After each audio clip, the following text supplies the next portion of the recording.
களத்தில் சிறுத்தைகள் பகுதிக்காக திருப்பூர் மாவட்டம் பல்லடத்தில் மதசார்பற்ற முற்போக்கு கூட்டணியின் வேட்பாளருக்கு விடுதலை சிறுத்தைகள் கட்சியின் சார்பில் உற்சாக வரவேற்பு. திருப்பூர் மாவட்டம் பல்லடம் சட்டமன்ற தொகுதியில் மதசார்பற்ற முற்போக்கு கூட்டணி கட்சிகளின் சார்பில் திருப்பூர் தெற்கு சட்டமன்ற உறுப்பினராக இருந்து வரும் செல்வராஜ் வேட்பாளராக அறிவிக்கப்பட்டுள்ளார்.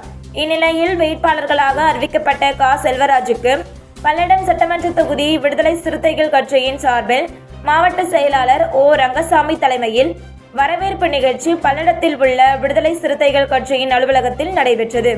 மதசார்பற்ற முற்போக்கு கூட்டணியின் சார்பில் அறிவிக்கப்பட்டுள்ள வேட்பாளர் செல்வராஜுக்கு விடுதலை சிறுத்தைகள் கட்சியின் நிர்வாகிகள் ஆரத்தி எடுத்தும் பொன்னாடை அணிவித்தும் உற்சாகமாக வரவேற்பு கொடுத்தனர்.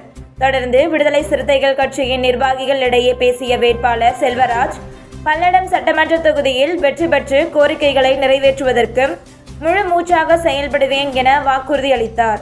இந்த நிகழ்ச்சியில் பல்லடம் சட்டமன்ற தொகுதி மாவட்ட செய்தி தொடர்பாளர் அருண் பாரதிராஜா, மண்டல துணை செயலாளர் தங்கவளவன், மாவட்ட துணை செயலாளர்கள் சதீஷ், கனகராஜ், தம்பி முருகானந்தம், ஆதம், மகளிர் விடுதலை இயக்க மாவட்ட செயலாளர் அனிதா, இளஞ்சிறுத்தை எழுச்சி பாசறை மாவட்ட செயலாளர் பிரபாகரன் மற்றும் மாவட்ட செயற்குழு உறுப்பினர்கள் சுப்பிரமணி, சிவக்குமார் உள்ளிட்ட விடுதலை சிறுத்தைகள் கட்சியின் நிர்வாகிகளும் ஒன்றிய நிர்வாகிகளும் என ஏராளமானோர் கலந்து கொண்டனர்.